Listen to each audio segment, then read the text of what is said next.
Alright, we're going to do a guided meditation in here. You guys are out playing, so we're probably going to get your noise as you're out playing, having fun. But that's okay. Today, I would like to teach you how to generate rapture in your meditation. There are two kinds of rapture, generally, in Buddhist meditation. The first one is called piti, which is a bodily form of excitement or bliss, joy. And the second one is called sukha, which is that same kind of joy and bliss, but as it's moved into emotional space.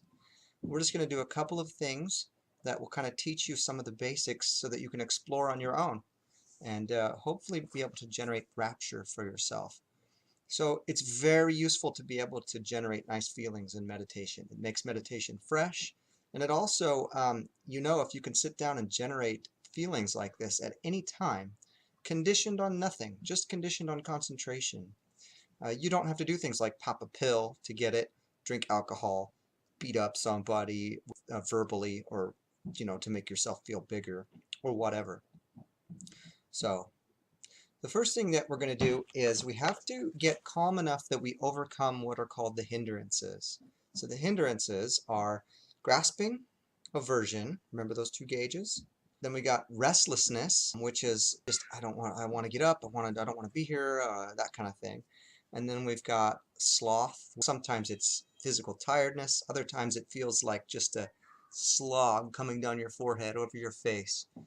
And then there's doubt. Doubting meditation, doubting Christ, doubting yourself, just doubt. Makes you feel bad. So what we're going to do is just sit with our back straight and close our eyes. And we're going to do the 0 to 5 meditation for a while. Just shoot the aliens, right? So I'm going to take restlessness as my object right now, but you could take another of the 5 hindrances. And I'm just going to note 0 to 5 whether and how strong I'm experiencing that hindrance second by second. So it'll sound like this. Restlessness 2. Restlessness 1. Restlessness 2.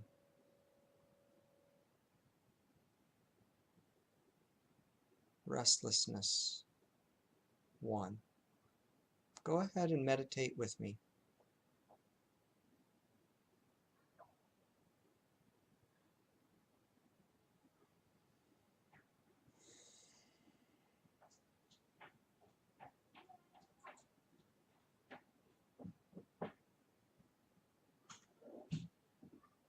I've got slight aversion to the background noise.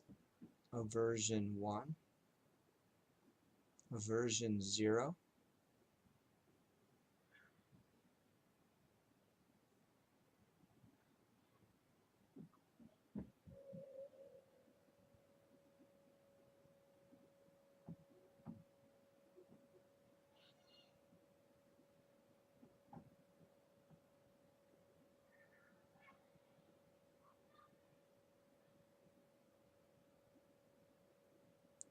If your mind wanders, as you know, don't worry about it. Just bring it on back. Direct insight into impermanence there.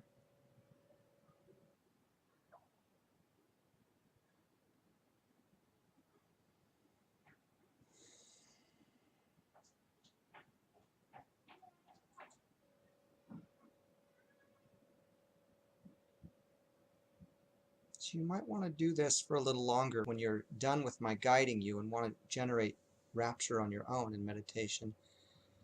Why does this work? Why does the 0 to 5 technique work? Well, basically the problem is that this aversion and the suffering that it's causing, you're making this aversion and the grasping and the restlessness and the sloth and the doubt. You're making it. But it doesn't feel like that. It feels like it's happening to you. And because it feels like that, because of that illusion of self that's so strong in our psyche, we can't just let it go. You can't just tell me stop being restless when I'm restless. And yet I am making it. So what we're doing is noting how strong it is. And we're training the subconscious again and again to see how what it's doing is related to the dukkha gauge.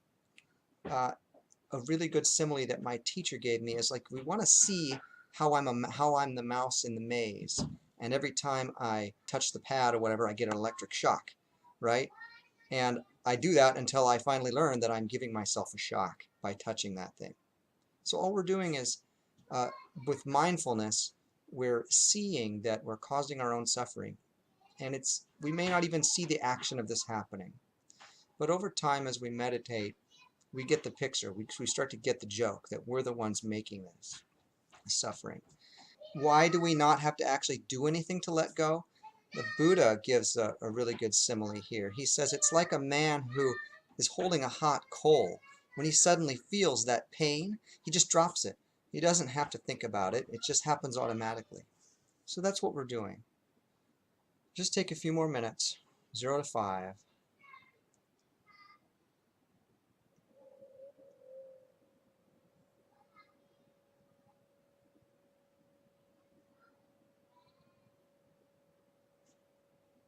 Okay?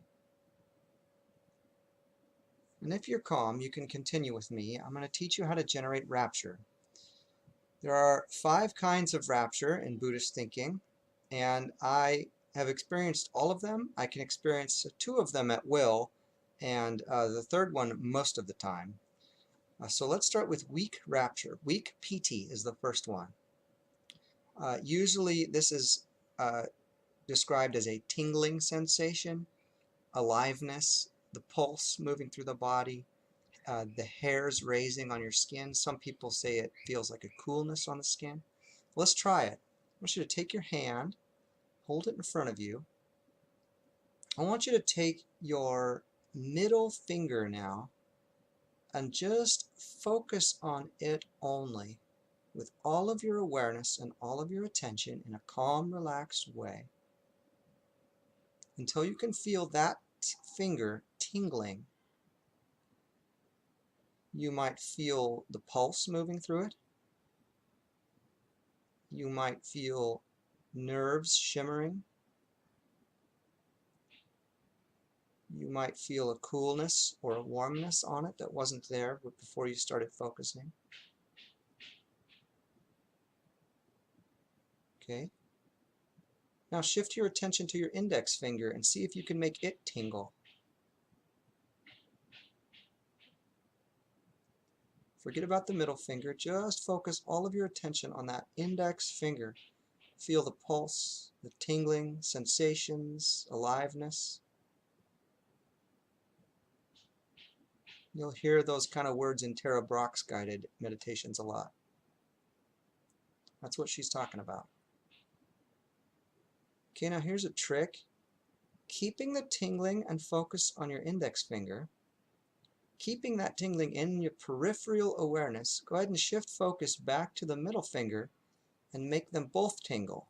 So you're focusing on the middle finger to generate the tingling, but you still got a half eye on the index finger so that it continues to tingle.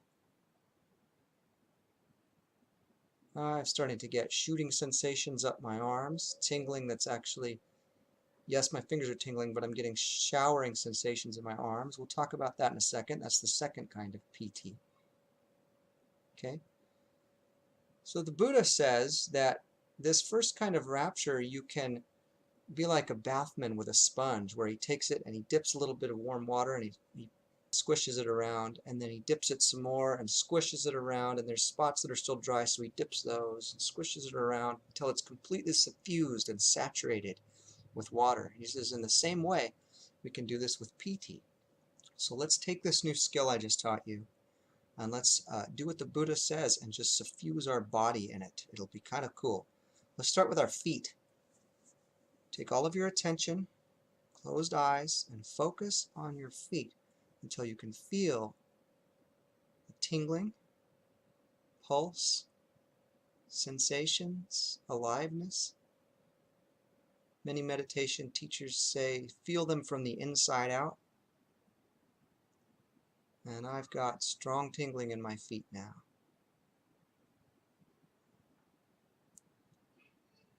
If you don't feel it, you may be experiencing one of the hindrances and you may need to go back to the 0 to 5 meditation until that calms down.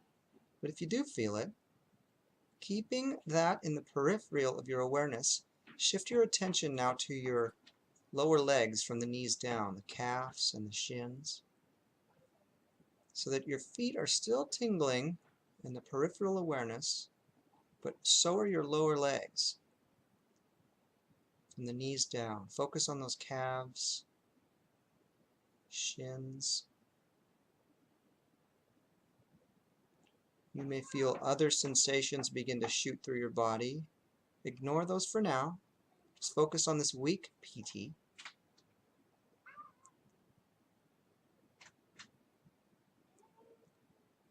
Okay, go ahead and move on up to the rest of your legs from the hip sockets down. Your quads, your hamstrings. Keeping the feet and the calves and the shins in peripheral awareness. Focus all your attention on the quads and calves until your whole lower body is tingling. Sensations, aliveness. Maybe the hair on the skin is starting to stand up on end. Might feel like to you, and maybe not. Everyone experiences it differently.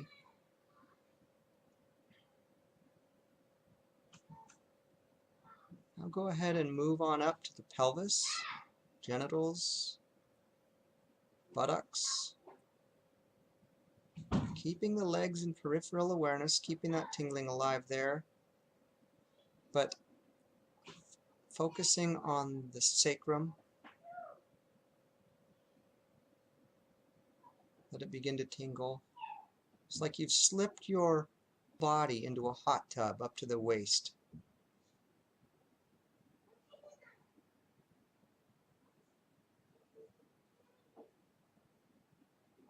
Don't move too fast.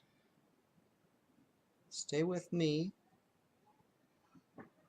Go ahead and move now on up to your belly and lower back.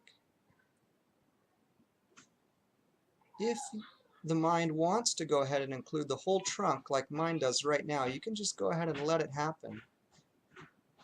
There's a balancing act here. Not too fast, not too slow. Too fast is too forced and it'll be weak. Too weak. It won't last very long.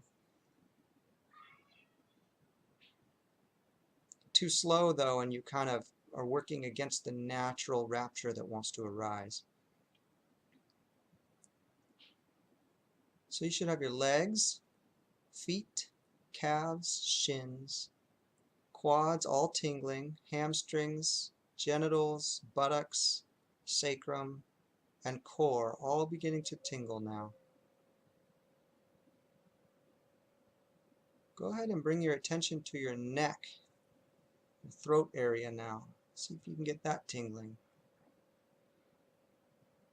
And if it wants to, allow it to just shimmer and pulse down your arms, into your hands and fingers.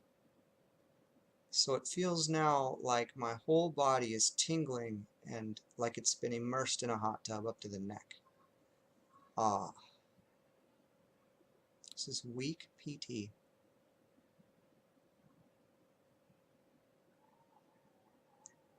If you've followed along and you're able to do even part of what I'm talking about here, then you're fairly concentrated right now. In a moment, I'm going to clap my hands. When I do, I want you to pay very careful attention to what happens with your body and with the piti.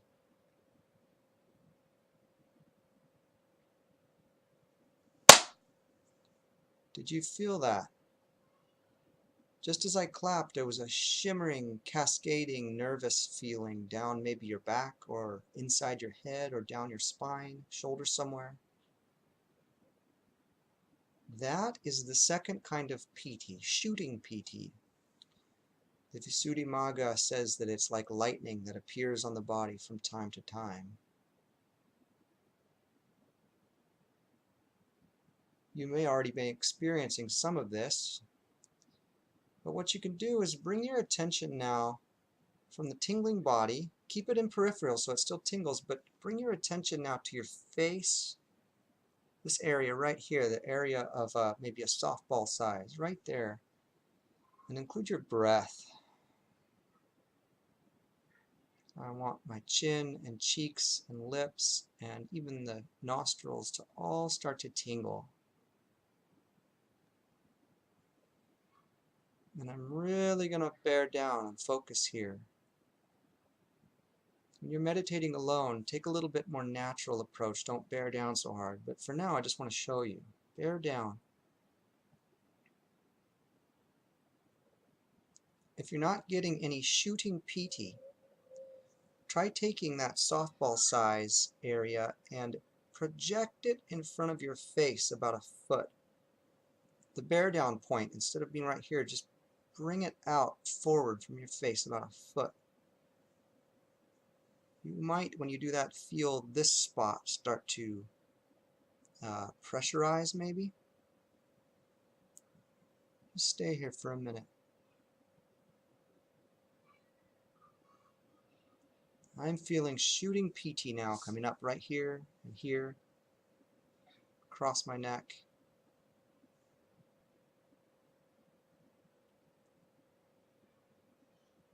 If you'd like to tighten the focus, you can.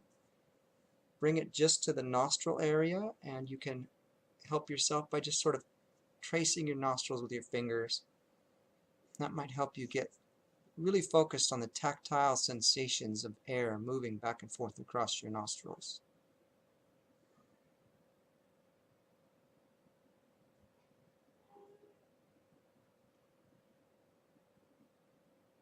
If you're not experiencing shooting piti, that's fine. You'll get there as your mindfulness grows and as you continue to work with the hindrances in your 0 to 5 alien shooting meditation.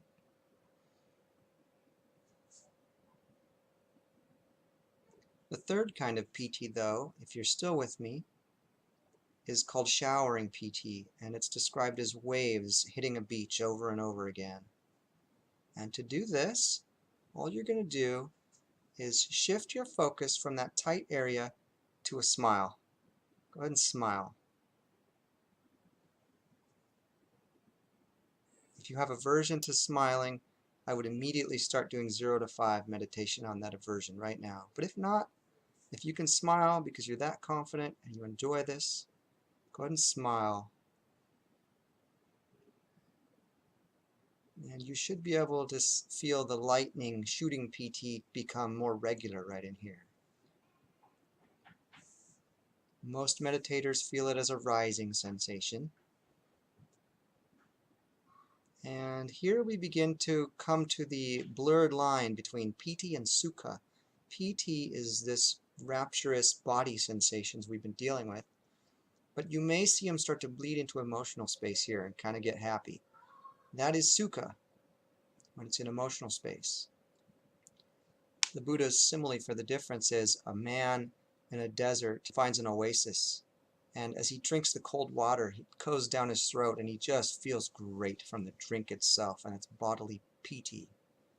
And afterwards, refreshed, he lays down in the shade of a palm tree and just enjoys the rest and the refreshment. That's the emotional sukha. So the smile might be making showering piti and might also be bleeding into emotional space. Let's try one more thing. I want you to take that smile that you've had on and allow the nice feelings of the smile to drain away from the smile, down your throat, and into your body until your whole body is held in awareness now. So you're feeling these rising emotional sensations both in the body and in emotional space in a column up your trunk, like that. The Buddha gives a simile for how this feels. He says, suppose there was a deep lake whose waters welled up from below. It would have no inlet for the water from the east, west, north, or south, nor would it be refilled from time to time with showers of rain. And yet a current of cool water welling up from within the lake would drench, steep, saturate, and suffuse the whole lake, so that there would be no part of that entire lake which was not suffused with the cool water.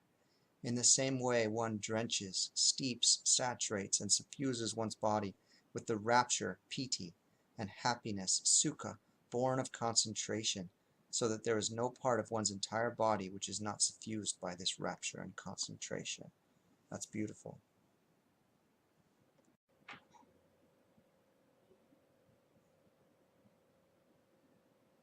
Okay. If you're still with me, you can try to make it to the uplifting PT. Sometimes I can and sometimes I can't. The Visuddhimagga actually has detailed descriptions of how people actually feel like they levitate during this. And I've been here a few times.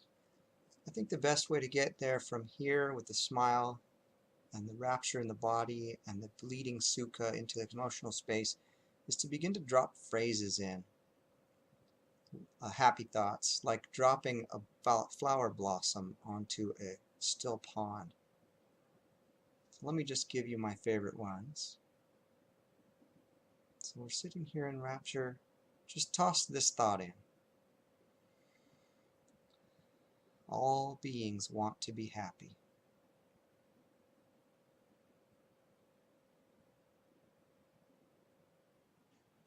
And phrase number 2.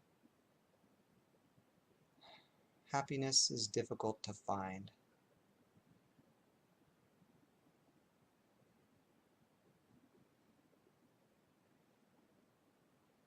Phrase number 3. Despite that, some beings will find some through skillful means that they learn and develop.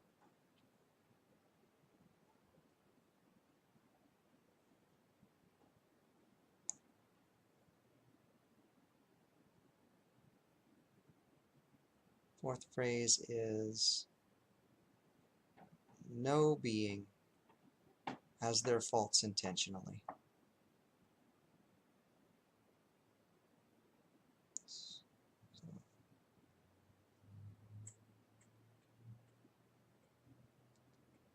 Those 4 phrases are sort of like, imagine a man with a bow and arrow that shoots a shooting star up through the 4 Brahma Viharas in one shot.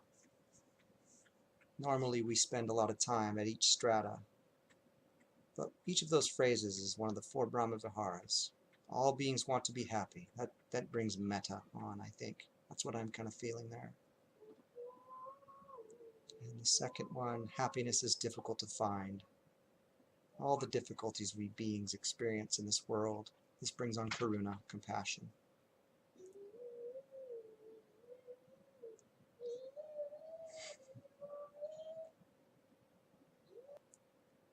And the third one, despite that, some beings will find great joy.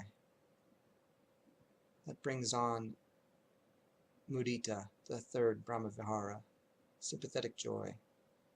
And the last one, no being has their faults intentionally, brings on upekkha, equanimity, the highest Brahmavihara.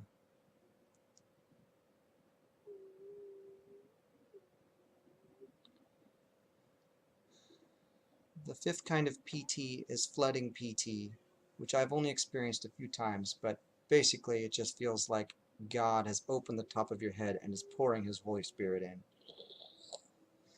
And sometimes you'll get strong emotions, happiness, bliss. So I don't know how to get you there, but I hope that you find it.